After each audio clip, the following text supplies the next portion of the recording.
2020 के इस modern era के अंदर हम चारों तरफ से स्मार्ट डिवाइस के साथ घिरे हुए हैं और हम डेली बहुत सारे स्मार्ट डिवाइसेस अपने मुख्तलिफ काम करने के लिए यूज़ करते हैं।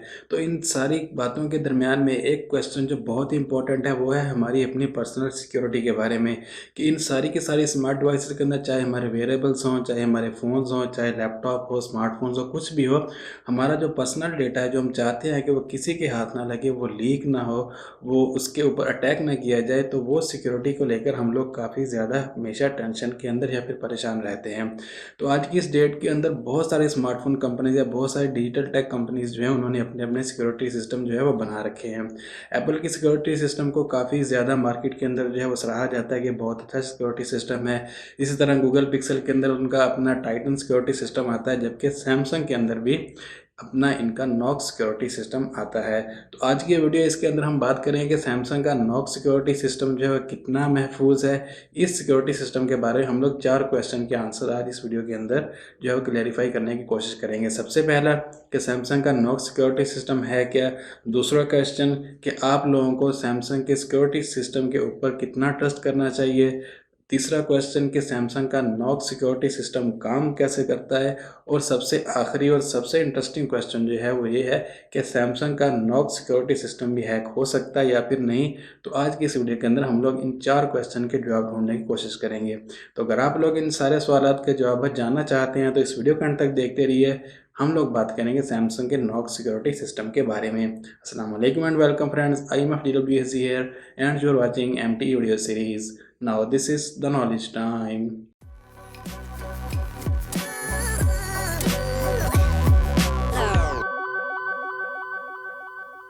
Welcome back friends and you are watching modern technology explanation video series. तो फ्रेंड वीडियो को शुरू करते हैं। अब सबसे पहला क्वेश्चन हम लोग इस वीडियो के अंदर ले लेते हैं कि सैमसंग की ये नॉक्स सिक्योरिटी सिस्टम है क्या।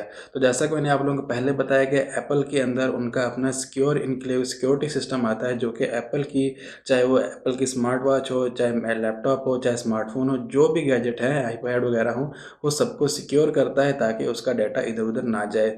इसी तरह गूगल के अंदर जो है वो टाइटन सिक्योरिटी सिस्टम आता है और भी बहुत सारी कंपनीज ने अपने अपने सिस्टम बना रखे हैं। तो सैमसंग की जो सिक्योरिटी सिस्टम है वो नॉक्स के नाम से आता है।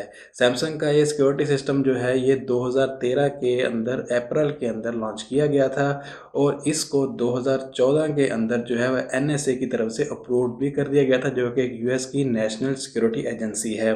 तो इस वीडियो के अंदर हम बात करेंगे कि सैमसंग का जो नॉक्स सिस्टम है, ये पहला जो क्वेश्चन है हम लोग बात करेंगे कि ये क्या है। तो ये एक हार्डवेयर और सॉफ्टवेयर का इंटीग्रेशन है। जब ये बनाया गया था तो सैमसंग का ये कहना था कि इस सिक्योरिटी सिस्टम को हैक नहीं किया जा सकता है। इसके अंदर कुछ सॉफ्टवेयर होते हैं, यानी कि कुछ कोडिंग होती है, कुछ इसके एल्गोरिदम होते हैं जो कि आपके डेटा को इनक्रप्ट रखते हैं और इसके साथ साथ इसके अंदर हार्डवेयर भी मौजूद होता है। और इन दोनों चीज़ों के कम्बिनेशन की वजह से ये काफ़ी ज़्यादा और दुनिया का one of the best security system है, जो कि आपके ऑलमोस्ट 1 बिलियन डिवाइसेस से ज़्यादा इस वक्त मार्केट के अंदर आ रहा है। चाहे वो सैमसंग के फ़ोन्स हों, चाहे वो सैमसंग के टैबलेट्स हों, सैमसंग के वेयरेबल्स हों, या सैमसंग की बहुत सारी और भी प्रोडक्ट्स हैं जिनके अंदर आप लोग अपना डेटा स्टोर कर सकते हैं। तो उन सारी की सारी जो भी प्रोडक्ट्स हैं सैमसंग अपना नॉक्स सिक्योरिटी सिस्टम के साथ भेजता है और सैमसंग ये क्लेम करता है कि इस सिक्योरिटी सिस्टम को बाईपास या फिर ब्रेक नहीं किया जा सकता है। तो ये एक छोटा सा इंट्रोडक्शन था इस सैमसंग की नॉक्स सिक्योरिटी सिस्टम के बारे में। दूसरा क्वेश्चन यहाँ पर यह है कि क्या हमें सैमसंग की नॉक्स सिक्योरिटी सिस्टम को यहाँ पर ट्रस्ट करना चाहिए, हमें अपना डाटा इसके बिहाफ पर मोबाइल फ़ोन के अंदर रखना चाहिए या फिर नहीं। तो कुछ आप लोगों को मैं एग्जांपल्स देता हूँ, कुछ आप लोगों को मैं तफसील बताता हूँ, आप लोग खुद समझ जाएंगे कि इस पर ट्रस्ट करना चाहिए या फिर नहीं।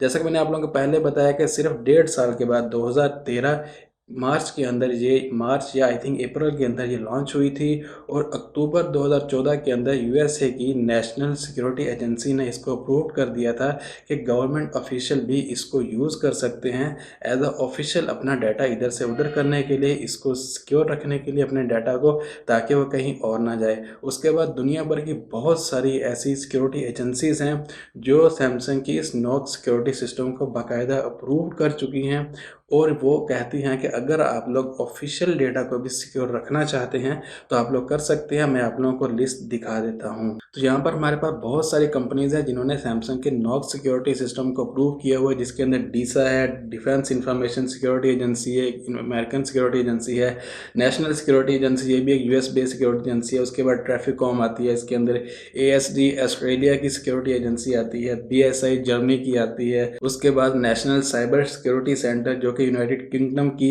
साइबर सिक्योरिटी सिस्टम का सेल है, उसने इसको अप्रूव किया हुआ है। चाइना की आईएससीसीसी जो सिक्योरिटी एजेंसी है, उसकी तरफ से ये नॉक्स सिक्योरिटी सिस्टम अप्रूव्ड है। उसके बाद यहाँ पर मैंने आप लोगों को जैसे पहले बताया कि 2014 के अंदर एनएसए की तरफ से भी इस नॉक्स सिक्योरिटी सिस्टम को बाकायदा अप्रूव कर दिया गया था।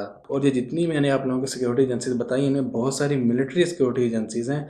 तो आप लोग खुद अंदाज़ा लगा सकते हैं कि एक बहुत बड़े दुनिया के जो यानी कि कंट्रीज़ हैं, इसके अंदर रशिया शामिल है, चाइना शामिल है, यूके, यूनाइटेड किंगडम और भी बहुत बड़े बड़े जो कंट्रीज़ हैं, उनकी ऑफिशियल जो एजेंसीज हैं, उन्होंने अपनी मिलिट्री बेस्ड एजेंसीज को, जब ये नेशनल सिक्योरिटी एजेंसी है, इस तरह की दूसरी एजेंसीज जो हैं मिलिट्री बेस्ड सिक्योरिटी एजेंसीज ने जब इस सैमसंग के नॉक्स सिक्योरिटी सिस्टम का अप्रूव किया हुआ है, तो आप लोग खुद अंदाज़ा लगा सकते हैं कि ये सिस्टम कितना ज़्यादा थ्रेट प्रूफ है, या फिर यहाँ पर कितना कम चांसेस हैं कि आपके जो डेटा है उसको तक कोई पहुँच सके।